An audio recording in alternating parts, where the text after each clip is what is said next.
What's up YouTube, NCG here, bringing you a true Draco Demise deck profile. Now obviously with true Dracos, they've actually been able to kind of bounce the ban list in certain ways. Yes, Dynamite Knuckle got hit, but Masterpiece is still at 3, Diagram still at 3, and Terraform is still at 3. And Demise got a very nice reprint in the legendary Kyber sets, along with stuff like Terraforming as well as. So this deck can still be very viable and very powerful because it can actually run the majority of floodgates in this deck. So all your continuous spells and traps, stuff like Anti-Spell, your Imperial Order, just absolutely stuff like that, skill drains, erupt to the Monarchs, anything like that, as well as field spells such as Domain of the Monarchs to stop your opponent using their extra deck, and kind of cards like that, as well as Masterpiece being an absolute beast of a boss monster. So what I'm going to do is I'm going to take you through this deck profile, explain what I've got and why I've got it, and then we can kind of go from there. So, as you can see on top card we have the Mac Daddy himself, and that is double Masterpiece. Now he is an absolute boss. You play so many continuous spells that you very rarely have none left in graveyard to use and abuse his effect. And then on top of that, making him immune by spells, traps, monsters, anything like that is very powerful.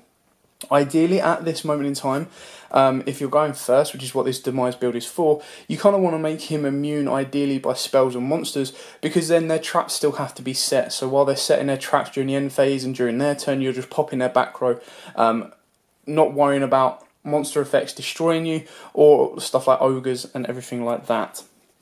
Next up we play 2 Majesty Maiden. Now you can play Majesty Maiden at 3. The whole issue with Majesty Maiden at this moment in time is you've only got, in this build, you've got 2 Masterpiece targets, you've got the 1 Ignis Heat target, and you've got the 1 at Doriath, because you know, the monster count that she can search is quite limited in this deck. You don't need to overflow her, but you do ideally want to have all your cards in hand before you start making plays with your like Pot of Desires and cards like that, so you don't banish all your resources.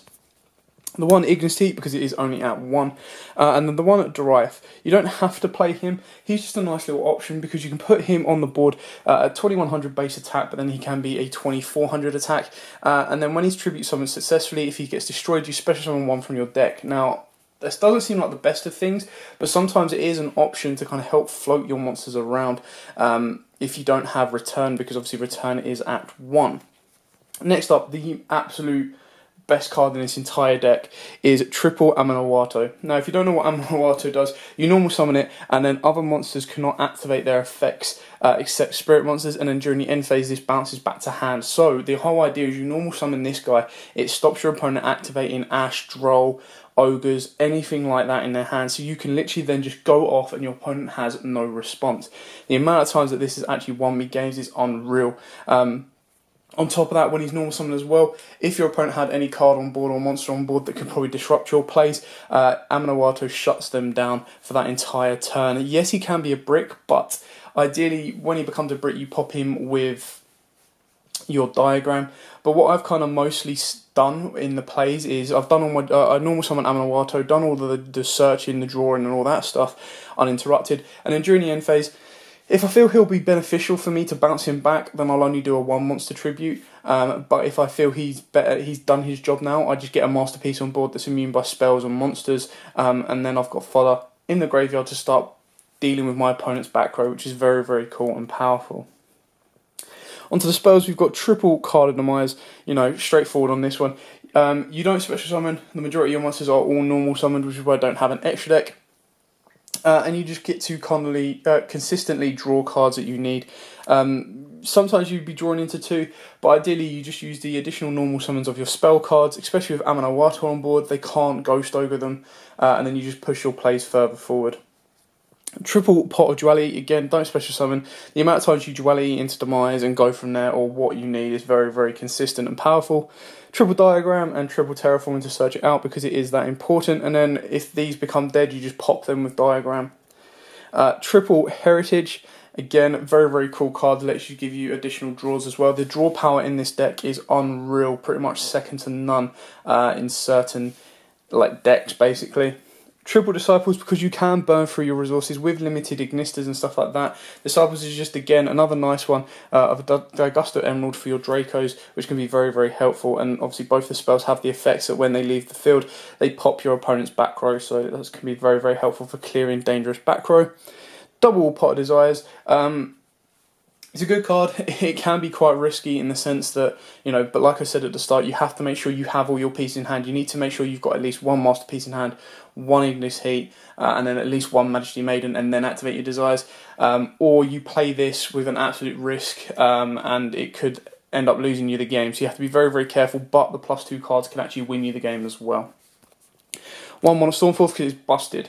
To be able to tribute off your opponent's monsters, especially if they've got anything that can kind of cause you issues, is very, very powerful. Especially during your opponent's turn, if you activate one of the Draco traps and then chain Mono Stormforth, you then get to tribute one of your opponent's monsters during their turn, which is amazing. One Regeki, now you don't actually have to play this or main this in this build because you are a going first build. Regeki sometimes isn't as useful as you absolutely need it to be, so you can easily drop it and put it down to a 41 card deck. It's just for those odd times when you might want to clear your opponent's board and go in for game. Now onto the traps. Triple Apocalypse, amazing during damage count and stuff like that. And then not to mention when they leave the field they pop a monster. Very, very cool and powerful card. True King's Return, obviously your continuous Call of the Haunted or Dragon of Oasis of Dragon Souls because they all come back in defense mode. Again, both the traps allow you to tribute summon during your opponent's turn, which is very, very cool. And then obviously they pop a monster when they leave the board. Another amazingly cool card is the Monarch's Erupt. Very, very cool and powerful card because it specifically lists that you can activate it while you control a tribute summon monster and no cards in your extra deck. So you don't worry about your extra deck, which is absolutely fine. But then it's a skill drain. Monsters cannot activate their effects except tribute summoned monsters, which is very, very cool. And then the best thing is if your opponent goes to get rid of your monster, so let's say they go evenly matched. If you chain Monarch's Erupt while you've got a monster on board and then leave Monarch's Erupt on the board, it still activates as a skill drain, so it still negs your opponent's board until it comes back to your turn. If you don't control a tribute summon monsters, it leaves in the end phase. So, in your end phase. So you then either use it as fodder for a tribute summon, or you leave it and get a tribute summon on board, and you've still kept your opponent under skill drain. So it's very, very cool and powerful. Now, for the meta, we are playing a triple anti-spell because we can get rid of these quite quickly because they are continuous traps, sorry. If you don't want to play these, you can, of course, play strikes. Now, strikes can be just as disruptive because you go first and you can be a bit more integrating during your opponent's turn. This is mainly if you're coming up, if you think you're coming up or you know you're coming up against loads and loads of pendulum matchups, then definitely main this card. If you're not, then you can take these out and go straight in for Solemn Strikes or other continuous traps or spells that can actually help extend your game. And then, of course, we've got the one Solemn Judgment and the one Solemn Warning because they are kind of staple in a go-in first deck. Now, if you're going, this is the best way, in my personal opinion, to play the Draco deck, purely because it has so much power within it. It can be a very, very good understated rogue deck. Other cards you can put in this is Imperial Iron Wall if you're afraid of your opponent evenly matching you. That is probably the biggest weakness to this deck. 9 times out of 10, if you don't think your opponent's going to be maining your evenly match, then you're quite safe, and you just need to make sure you counter side. So every time you're siding for these, 9 times out of 10, they're going to put in kaijus to get rid of your Masterpiece. They're going to be putting in evenly matches to clear your board, because what you've got to remember is even if your Masterpiece is unaffected by traps, it's not your opponent's effect. You choose to banish. So even if it's unaffected by traps, it's still technically affected by evenly matched. So don't think you're going to be able to keep 2 cards. So what you want to do is you want to then counter-side for that. Now, counter-side for evenly match, you can put Imperial Iron Wall in. One card that I do recommend, that I specifically like, is Strike of the Monarchs. So it's a quick play spell. You tribute 1 face-up level 5 or higher normal summoned or set monster.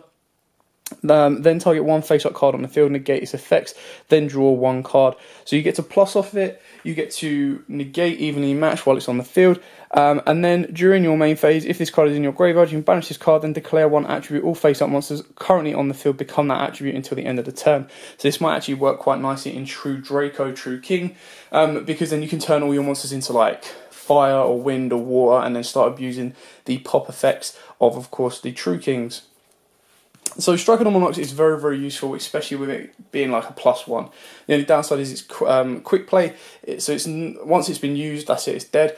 But if your opponent's gone, main phase, battle phase, end of battle phase, and then you go Strike of the Monarchs, they've lost the turn, they're still stuck with your beasts on board, and they've pretty much lost the game from then on. They've lost their ace in the hole to kind of clear your board. So it gives you a lot to play with. Anyway, thanks for watching. Don't forget to like, comment, subscribe, share. Till next Tuesday, guys. See ya.